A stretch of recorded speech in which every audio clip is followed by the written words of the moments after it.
presyo ng krudo will affect yung transportation, of which logistics is part po ng presyo ng bilihin natin sa palengke.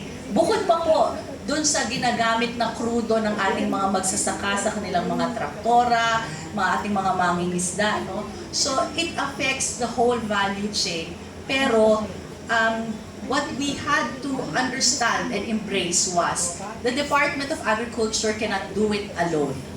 We had to work with different government agencies to be able to address the problem holistically. So, yun po yung mga imprints na actually even now no, in the private sector, I bring it with me.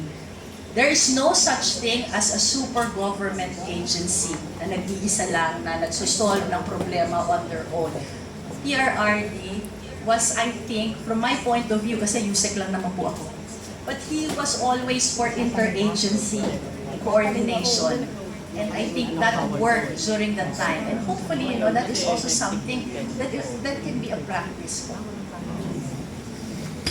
Totoo yung sinasabi ni Yusek Christine. Kasi po, yung approach na yan, may term tayo dyan eh. Ano yan? Interagency. Interagency. Kaya kasama rin kami that time, sa NAPSI po ako, National Anti-Poverty Commission. Kami po yung mga frontliner. Kaya nga, sabi niya nga, lahat apektado, pero hindi nadama, naligtas. Imagine niyo kung hindi si PRRD ang presidente, ilang panahon ng COVID.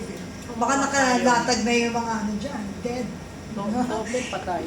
Totoo, kasi ang importante, meron tayong ilalatag sa atin pong lamesa.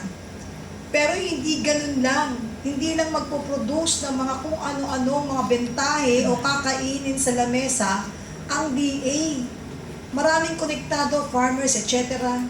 Iba't ibang sektor, fisher folks, the farmers, at iba't iba. Pero katugtong dyan, paano mo dadalhin sa tao? So that's the reason why kailangan mag-collab lahat ng agency because we cannot do it alone. So lahat, hanggang sa pinakamaliit na ahensya at komisyon, organisasyon, kasali. Kaya nga po sa NAPSI, 14 na sektor involved din. Napakaingay ng NAPSI. Kasi kailangan mabuhay yung 14 sectors na sakop nila. So, makatotohanan yung ipinahayag ni Yusek. And that time, di ba nag-OIC po kayo as secretary? Hindi pa nauupo. Ang dami na insecure sa ganda. Ayun, tingnan nyo nangyari. Siyempre, ayaw nila sa maganda, matalino. Tapos, ang pinakamatindi, tao natatakbo sa Duterte administration. Hindi nila tinutukan kung papaano may papagpatuloy yung tamang serbisyo na may bababa sa Pilipino. Bagkos, politika kaagad ang inisip, yun ang napakasakit dahil hindi ito ikabubuhay ng mga Pilipinong nagdarahok magpahanggang ngayon. So, moving forward, meron ka pa bang may dadagdag, Attorney Yvette? Kasi magandang usapin niya na dugtong yan sa enerhiya, seguridad, at mga pagkain na talagang hinahain natin po sa lamesa, sa hapagkainan na ng mga Pilipino. Noong panahon ng pandemya, hindi mo mararamdaman ng yaman ang pera. Dahil sa totoo lang, saksi po ako, katapat ko lang po yung bangko, hindi ko makuha yung pera. Kaya buti na lang, noong panahon ng pandemya, meron pong bayanihan, tulong-tulong ang tao, napansin ko, kung anong nasa rep namin, hotdog, itlog, ilaga, plastic, pati mga kanister, kulang na. Kasi lahat ng tao gustong bumaba, pakainin na nagugutom habang nag-aantay tayo sa gobyerno. Dahil alam natin, may bababa ng panahon ni PRRD. May iikot at iikot. Pero ngayon, lahat bawal. We are not, hindi po natin pinagkukumpara.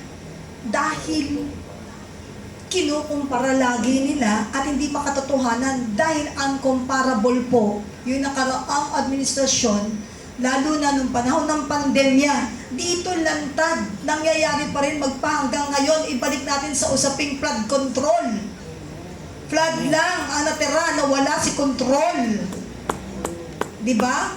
So, ngayon nga, kailangan balikan natin to ng balikan para magising ang damdamin ng mga Pilipino na tama na, sobra na. Hindi natin susundan ng tigilan na, no. Dahil kailangan manindigan tayo sa tama this time. And that's the reason why we're taking advantage ng ating pong pagpapatuloy ng selebrasyon ng PDP anniversary to touch all the hearts ng Pilipino para ma-open ang kanilang mga isipan na itong katotohanan. Yung iba, huwag kayo magpadala sa pera just to say yes. Kung gusto nyo acceptin because nagugutom na pamilya, you accept it. But don't ever try to sell. Pati po yung prinsipyo ninyo dahil marami pong matatamaan. Matatamaan at matatamaan din kayo kahit sabihin nyo hawak na yung pera. If you can take the shame because nasa power kayo, please think about your children, your family and loved ones. Hindi lahat kaya yung shame na yan pag nabuking kayo. Kaya po, moving forward again, Attorney Yvette, saluhin mo ako at ibigay mo rin yung bola kay Karab dahil umiinit na ang usapin. Please do. Okay, Karab, with the rising tensions ngayon dito sa Middle East, no? From your perspective, how should our government engage in energy and food diplomacy so that we can have a continuity of supply? You know what? To answer that question, is it okay if I break it down to another set of questions na ang pasasagutin ko? Later on. Okay po. Alright, so but really, for us to be able to understand and diagnose yung question na, and break down yung question na yun, para mas maintindihan natin, I think it's all from the level ng mga ordinaryong mamamayang Pilipino.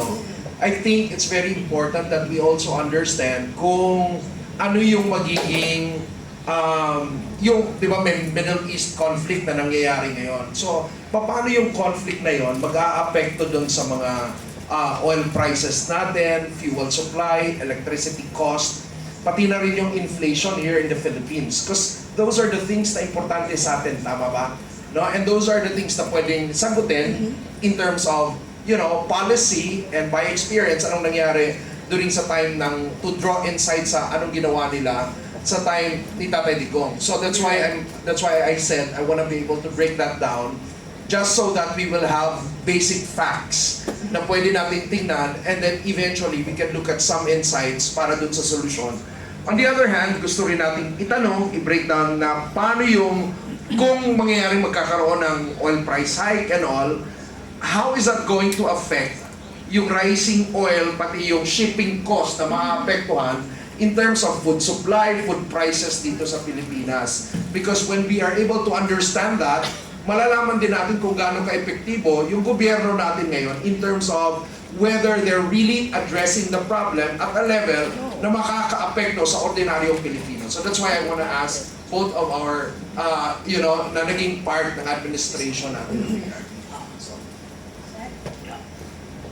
Well, on energy, actually, napakarami ko sanang gustong i-share, pero yung 6 years hindi mo matatapos a matter of our own.